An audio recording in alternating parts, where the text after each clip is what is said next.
Pope's tent. Thank you.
This is Tempest for the Casual Election Hacker, starting in a few minutes.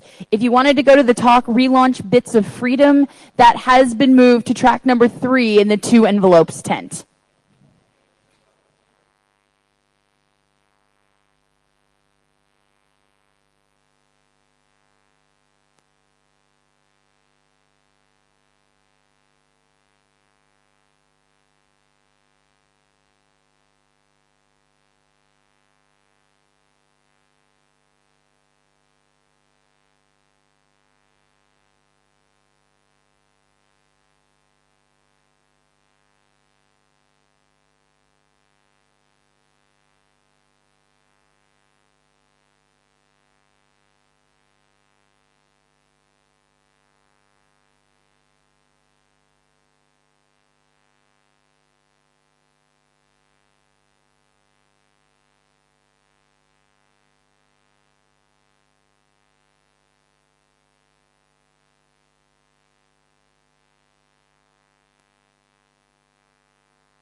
Good afternoon, everybody.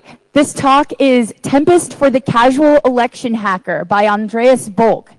He got the chance to do an analysis of the electromagnetic radiation from an election machine, and he's here to present his results. Thank you, and enjoy the talk.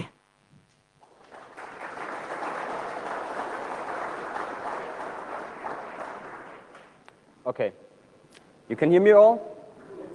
Fine. Yeah. I'm going to talk about Tempest today, obviously. So what's Tempest?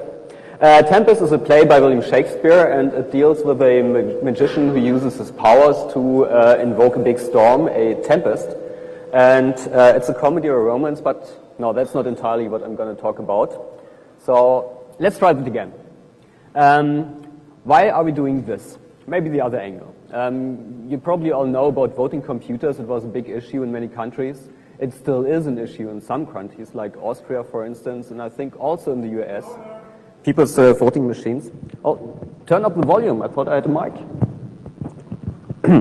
Okay, so we don't trust voting computers is essentially why we are doing this, because we think that it's way too easy to cheat and do nasty things in electronic elections. We think voting computers are evil, because, as you know, it's pretty easy to tell the difference between a voting machine and a cheating voting machine. You see the pristine one on the left and the modified one on the right, which essentially means you can't. And back in 2006, voting computers were a big issue because the Dutch hackers around the We Don't Trust Them Computers organization and the German CCC people got together and attempted to show that voting machines can be manipulated. Because, you always had the claims, well, you cannot do that without the source code. And it's not a computer, it's a machine, and nothing can happen there.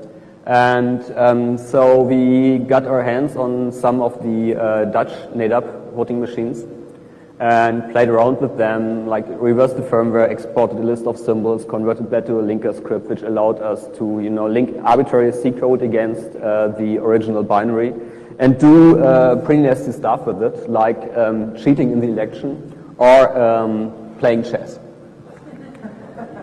And one of the attack vectors we thought of back then was, of course, electromagnetic radiation. And the equipment we had wasn't too good. It's basically we had a radio scanner, and we had a pretty old spectrum analyzer. But using that, we found emanations of the voting computer, and we found the special character issue with the display, which you might have heard about it or not. And I'm going to demonstrate that, because is that cable long enough? It almost is. Okay, so what you can do when you place a radio scanner near the device and tune it to the right frequency is that you hear a specific emission. What the fuck?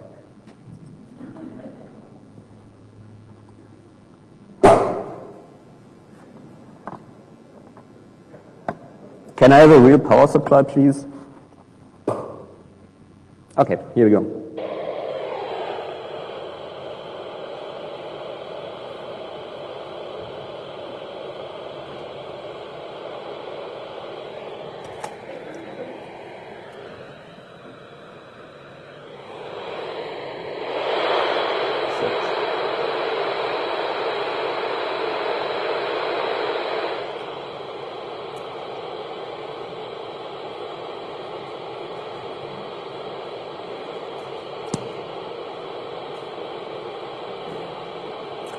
It's not very good to hear, is it?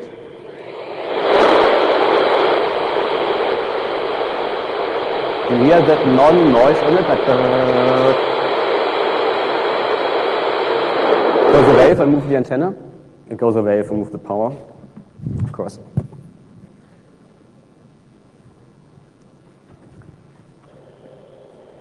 Okay.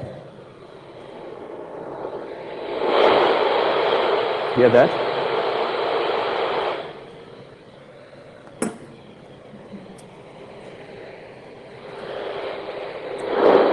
Still hear it? Hear it even better? Can I have an assistant, please? Volunteer? You hold that? Yes. No, you have to vote because I have the microphone. Yeah. And choose between the party on the left and the party second to left. Yeah?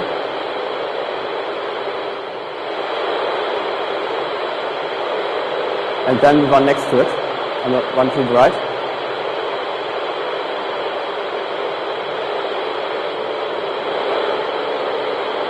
Okay, party on the left. Party in the middle. Party on the left. Doesn't work anymore.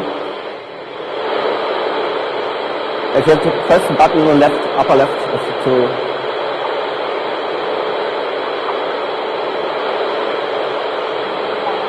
okay.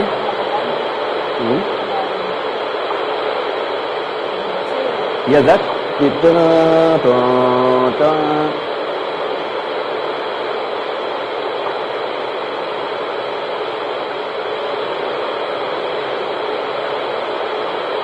Okay.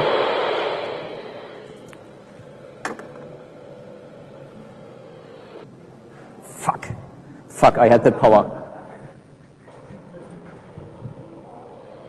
I just put it off. Let's make that professional.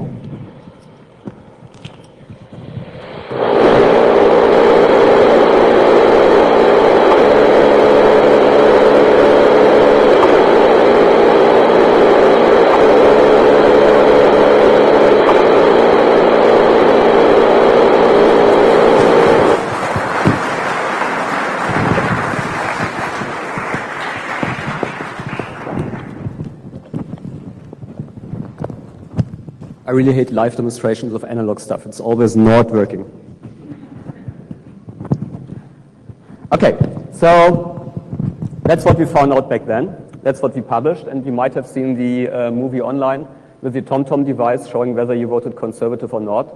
Basically, it was based on that attack. You had a radio scanner, very simple scanner, and a frequency counter, and that was basically it.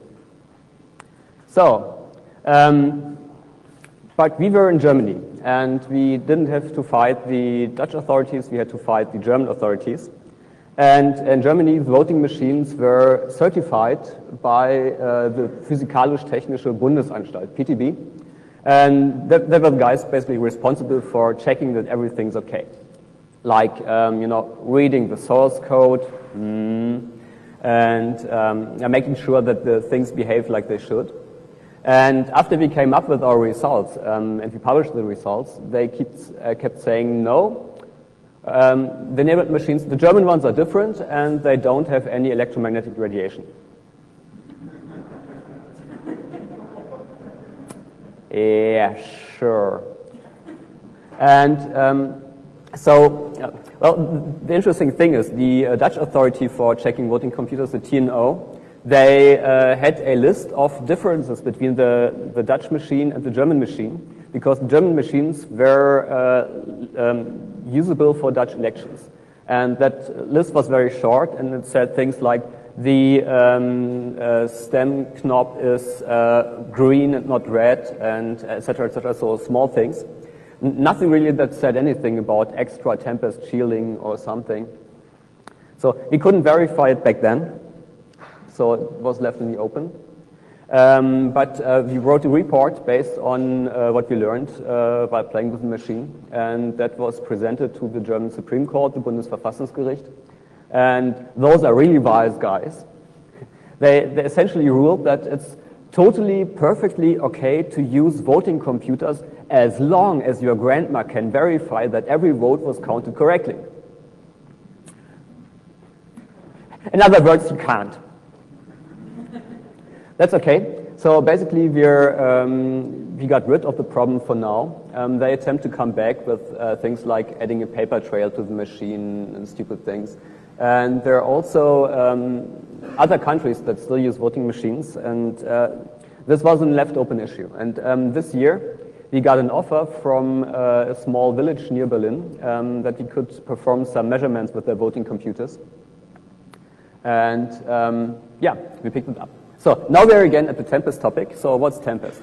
It's not an acronym for something, even if some people claim that. It's a code name of an NSA project that dealt with electromagnetic emanation.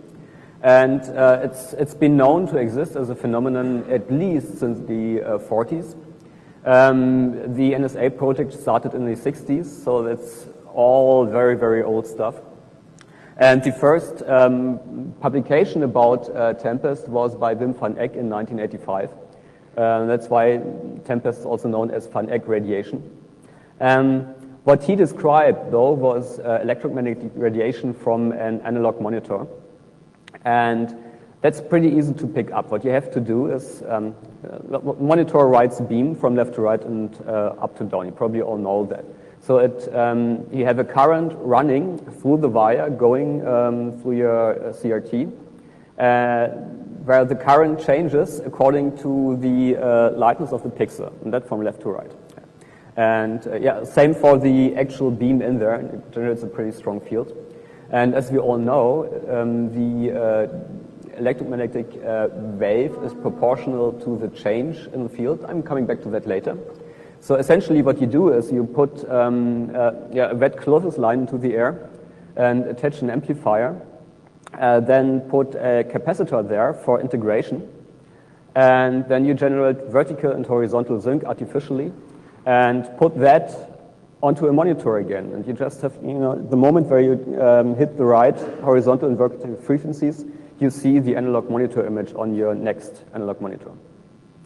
And for reasons that are entirely unclear to me, nobody until very recently published about digital Tempest. So the analog monitor thing, it has been demonstrated on the CCC, it has been demonstrated on DEF CON, pretty much public knowledge.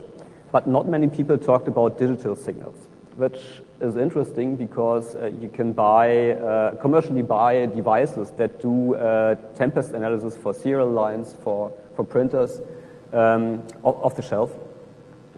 The first publication I could find about digital emanations was from the year 2006 by two Chinese guys, and it was published at the robotics conference. Okay, it saved me from, trying to work out all the formulas myself. I attempted, but I'm not that good at math, but yeah, those guys are a bit better than me. So this is what they're writing about the general equation for the electromagnetic field, which, yeah, you don't have to understand it. I don't understand it either completely, but the interesting thing is that you have that I, which is a function of omega. That means the current in your wire is a function of here of the angular velocity. And so the electric and magnetic field is in proportional to the frequency of the signal. Now you can take the Fourier transformation of that to get the time domain signal strength. That's the electric field, magnetic field can derive from that. And so the thing you need to understand is that here is a derivative. You have your I of some time variant signal, so the current running through your wire, that depends on the time, and you take the differential of that, and that's your electromagnetic wave essentially. The interesting thing is when you think electromagnetic wave, you think about some oscillation and signals and sinus and everything, but we have we're in digital domain here because, oh yeah, this is not a CRT monitor on that device. That's why I'm thinking about digital signals. It's an LCD device, and LCD devices work by being driven by digital signals. You have rows and columns, and one row is driven at the same time. All the columns are driven or not, depending on whether you have a white or black pixel. So essentially what you see is emanation of from digital signals. And yeah, if you look at that, the derivative of a rectangular signal, as everybody knows, mathematicians says it's a singularity, it doesn't exist. The signal processing guys say it's a Dirac impulse, and mathematicians have worked long and hard to understand what a Dirac impulse actually is in mathematical terms, but it's convenient to use. And so if you look at the differential of a rectangular signal, it spikes. It spikes up, it spikes down. Now, when we have real-world lines that transfer current, they have a capacity and they have an inductance. So essentially, they form a low-pass filter. So in the real world, you get a signal like the one on the left. So on the left is the current running through our wire, and it changes from 0 to 1 and from 1 to 0. And you see the little ripples at the end, and you see that the edge has a slope. It's not directly vertical. So the energy of that is obviously limited. And to the right, you see the electromagnetic field generated by that, an idealized version. So of course you have transmission effects, etc., etc. But this is what to expect on the input of your receiver when you try to pick up digital signals. Now you can take that and do a frequency transformation on that. So if you take the FFT of a Dirac impulse, what you get is that it's spread across all frequencies. It's on all frequencies at the same time. But we have a signal that's essentially a bandwidth limited pulse, and this also spreads across all the spectrum, but in regular intervals where the signal strength goes up, then down again. So you get all those lobes depending on your position and depending on the specific conditions. So that's what I wanted to see. I was starting with the stuff I received at the radio scanner, and the new toy we have these days we didn't have back then is of course the USRP from the GNU Radio project, which is a high bandwidth receiver. And so I started to look for those patterns together with a couple of friends supporting me for the trip, and try to find signals. So these are the measurements we did with the German NEDAP. So the first thing we did was look at the baseband signal, so the frequency from 0 to 8 megahertz in this case, based on the assumption that maybe if you've seen the graph on that this one, You see that in theory, in most cases, on the lowest frequency, you have the highest energy. That's not always correct, though. If you look at the one at the bottom, there are conditions where the main lobe shifts further towards higher frequencies, which has to do with resonance frequencies of the wires, etc., etc. So we were first looking at the baseband signal. This is the background signal with the machine turned off. This is the same signal. Can we maybe turn off the lights here in the front that you see more on the projector? No? Where? Okay.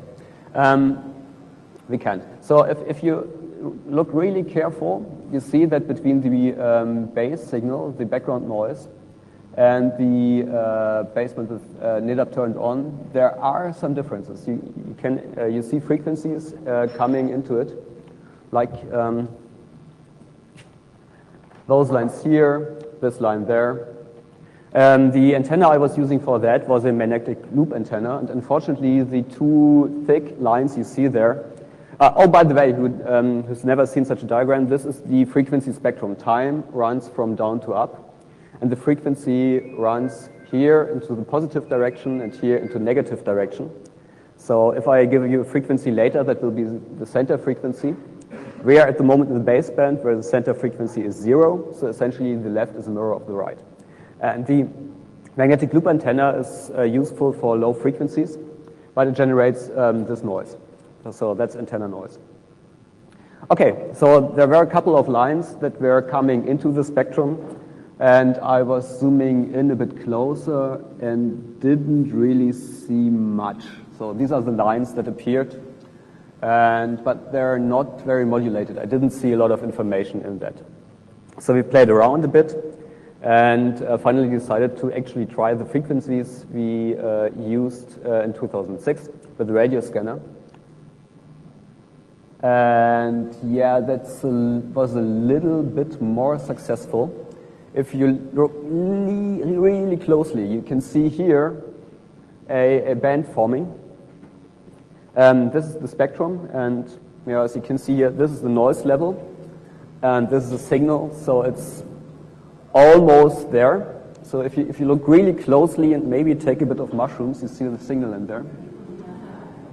And yeah, that was no good. So we played around with different antennas, and this is using actually this very antenna I'm using here that you're seeing there in the device at the moment. And that's better already. So we see this and that line over there is generated by the device, and that in the middle as well.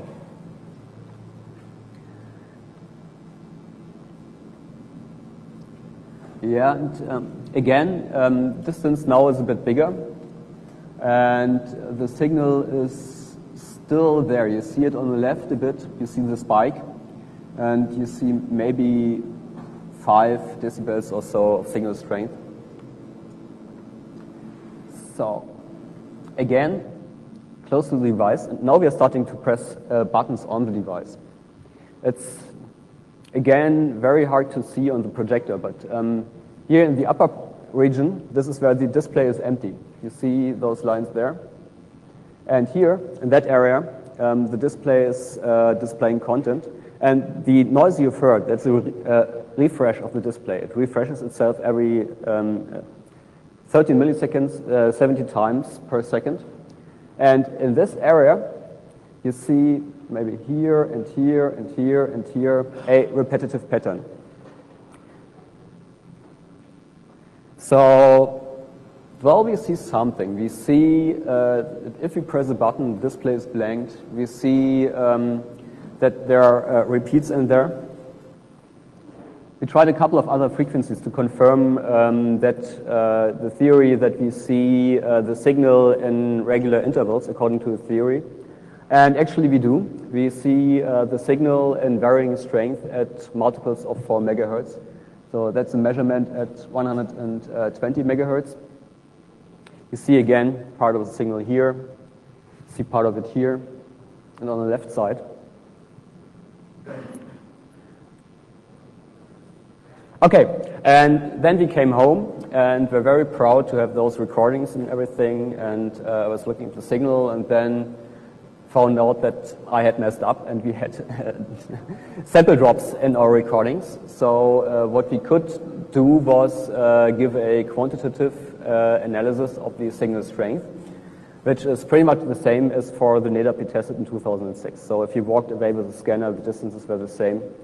But as you've seen, the pictures were a bit unclear because samples have been dropped, and I've also been unable to extract any meaningful differences between different LCD pictures in there. So we decided to call our Dutch friends again and ask them to get the NADAPs out of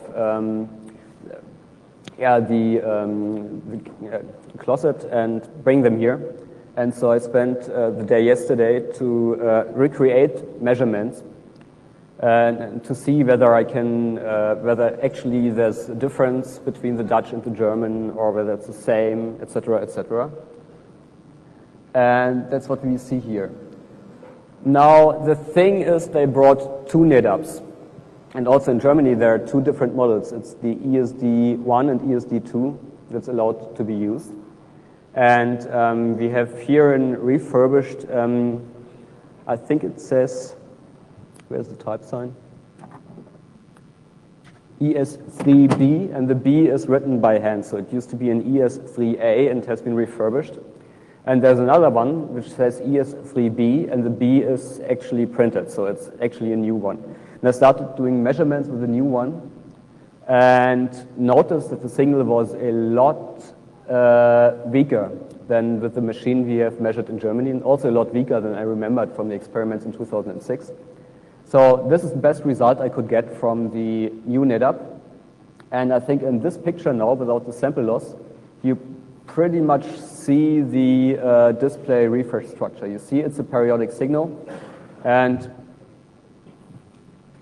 this is where it does the refresh, and this is where it, the retrace, except that it doesn't retrace. And this is where the content is, and then the signal repeats. Introduction, signal, etc., etc., etc. And if you look at that, you see that you have maybe, so those lines are 20 dB. So your signal to noise ratio is, if you look at that here, maybe 20, maybe only 10 dB for really interesting stuff. So not very good. So we tried it again with the old NADAP, and that's a much better picture. You can actually see something in there, you see structure. And yeah, this was 256 kilohertz bandwidth. This was shot with 8 megahertz bandwidth. So what we saw in the last picture is only this very rich in energy stripe in the middle. And with the old machine, I didn't see anything in the side lobes here. No, with the new machine. And with the old machine, I really saw a lot. So that's 8 megahertz of bandwidth. That means we get 120,000 complex samples per refresh. And yeah, a lot better. And you can actually see it changed the display contents. This is same frequency, same machine, only the spectrum is a little more compressed. You see down here, the refresh you already know. So this is a refresh cycle. And what you see up here is the NADAP blanking its display and then sending new data to the display. And in other instances of it sending new data, it looks completely different. So same settings as this picture, just that the display change now happens here. It's a lot shorter. And I think you can actually see, that's where I basically stopped with analysis because I couldn't get any further. There are obviously two things you might want to attack here. So what you want to find out is what the guy in there is voting for, right? So what you can look at is either the screen contents during the refresh, which is the regular cycles down there, or you could look at the command that's being sent to the display controller, because there's a display controller right on the display, and You talk a serial protocol to it and send it data and say, oh, display character here, display character there, and it does it. And you might also be able to pick up this signal and just tell apart the different commands from each other. I tried a bit to run a classical correlation analysis on the refresh signal. Correlation means you take a snippet of a sample, which is your reference, then you slide it across the incoming, and then you look whether how good the match is by actually multiplying per sample your two signals and then summing it up. And this didn't work too well. I couldn't tell display contents apart. What you could also try in the next step is a correlation analysis on the incoming data to the display controller, which I didn't try yet, but that's the next steps. So how would you approach that? If you look at classical signal theory, the thing that's closest to our case is radars. So radars emit a series of regular pulses and look at the echo. So the problem is essentially the same. I have a reference signal, which in the case of NADAP is different display contents. In the case of the radar, it's the radar signal that's being sent. And then you get echoes back. And to improve the signal quality of the echoes, what they do in radar is integrating the signal. So they figure out where it starts and then sum it up. And if you do it 100 times, you get an improvement in signal quality. And you can do that both for the reference signal and for the incoming signal. The thing is that it's pretty tricky to actually find out where the signal starts, because in your receiver, you have an oscillator, and that oscillator is not in phase sync with the display in the machine you're attacking. So what happens is that every time the display sends its signal, your oscillator has a different phase. And you need to correct for that phase, because otherwise, if you keep integrating your signal, you will end up with a result that's pretty close to zero. So what you would need to do is sync on something in there, figure out the phase, and then use that for integration. And that's the next steps I'm planning. If you look at the signal, maybe it's better visible. There are points in here where you can attempt to start your sync at, like here. That's where you want to sync on and find out the phase for integration. Okay, so that's the state of my research. I unfortunately cannot provide you with working software to tell you what the person voted for, but I'm quite confident that it's possible given our measurements, at least with the old machines. With new machines, you'd need I think more expensive hardware. And I would like to thank all the people who helped me in performing my experiments, and I hope that you found my results or lack of results in some points interesting. And I'll answer questions. Thank you.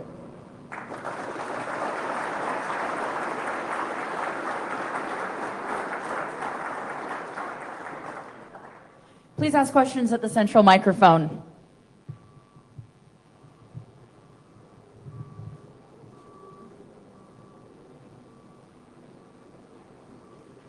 Hi. I was wondering, you said you tried to integrate the signals, but why didn't you just use a longer correlation period, because you integrate at the same time then?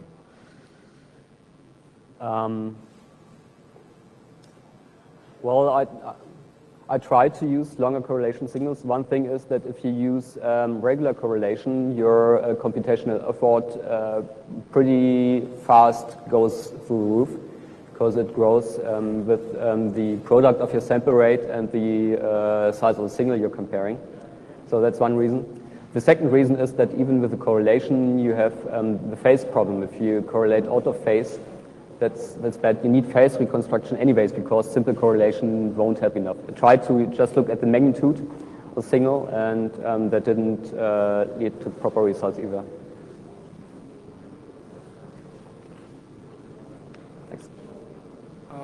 instead of using the omnidirectional antenna, have you considered using a high gain directional, which would modify your signal's noise ratio? I considered that, but I figured that in the end, the attack is only viable if I can do it from a distance. So if I put my omnidirectional antenna right next to the device, as you're seeing it here, and the signal isn't strong enough, there's no way that a directional antenna in 10 meters distance will help me any. So that's of course the answer to extending the range of the attack. It's better antennas, better amplifiers.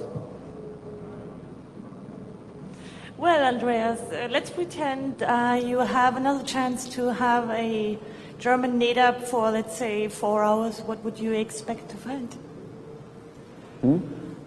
A German NADAP. Let's say we have another town in Germany which would provide us with a NADAP. Well, what we can do then is do the measurements again to if we manage to write the attack that works for the Dutch NADAPs, we can then try to see whether it works for the German NADAPs as well. So I think I would do that. I have done some measurements now, and I would like to get that stuff working that does the detection of display contents, and then we go to a German NADAP again.